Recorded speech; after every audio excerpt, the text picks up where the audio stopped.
Welcome back, book nerds. Like and subscribe to my channel. Today we're talking Oathbringer Reread. Now, my other two videos in the Stormlight Archive were complete videos. This one is just going to be a Dalinar character run through. I will do another video, a part 2 of this, with Kaladin and the other characters. But this one is Dalinar because it was so extensive in Oathbringer.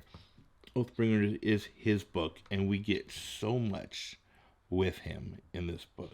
Okay, kicking off, Dalinar is full Knights Radiant now, and he has his visions with Stormfather. And there are so many visions and flashbacks in this book that we are going to get into right now. So, in his visions, he sees the unmade, the spren of odium. And when he comes out of said vision, he is confronted with the fact that Sadeas is now dead and that his son killed him. Now, we're going to dive into the past of this book a lot. We're going to get backstories on Dalinar, and you need to brace yourself. If you haven't read Oathbringer, why in the Stormfather are you watching this video? Because you are going to hear things that you may not want to hear right now. Okay, so present tense, Dalinar marries Navani, and Stormfather marries them. How weird is that? So his dead wife has been completely removed from his memory altogether. You just blocked it all out, and you're going to figure out why later. We'll get there. Dalinar is trying to pull all the worlds of the monarchs together. But, of course, they don't want to hear anything from him. They don't want to hear what he has to say. So we flash back several times to Dalinar at war. The younger Dalinar, the great soldier who all he cared about was killing. And he was good at killing. We see the beast that he was on the battlefield and the asshole that he was at home. We see the asshole that he was to, well, everyone. And he was such a badass at killing. He actually killed an assassin that was coming for him just to take the assassin's knife and sit down at the table at the feast and eat with the killer's knife like nothing had ever happened. Just straight cool in the gang. Okay, now Taravangian. It comes into the story. And his mind is all over the place, sometimes acting like a child, sometimes acting like a normal person, sometimes acting crazy. Some days he is the smartest person in Roshar, and other days he's special. We discover what is Dalinar's thrill, his warlike frenzy. Because when he goes into his frenzy, he has no idea what he's doing. He just sees red and he just kills everybody. And he is regretful afterwards, but it's like his mind takes over. Now, Dalinar realizes that he can bring other people into his visions so they can experience it with him. He tries to bring the rulers, but they want nothing to do with it. Okay, so let's talk about the morally gray Dalinar that we really start to see in this. Dalinar was a killer, a soldier, and that's all he cared about.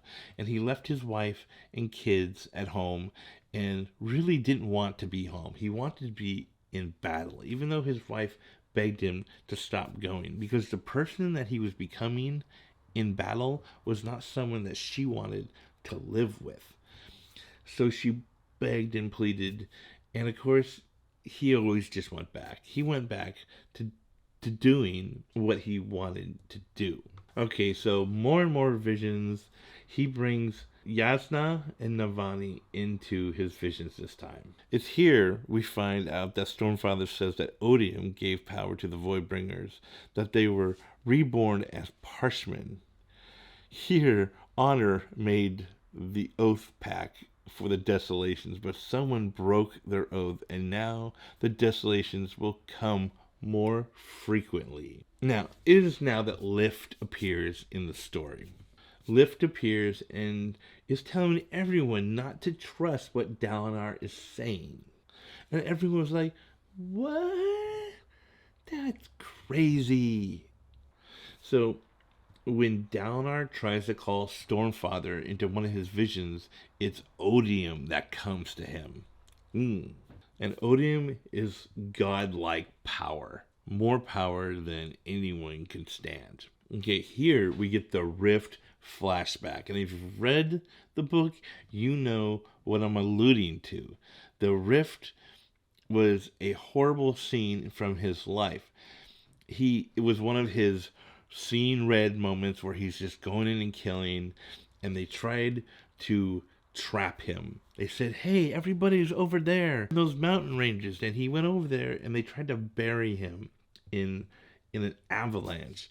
And of course, Dalinar, it didn't work, and it was like nothing to him, and he came out with this rage and went to kill everyone in this village, unbeknownst to him that his wife actually went to that village, and he burned the entire village down, murdering his own wife. This is the moment that ruined his life.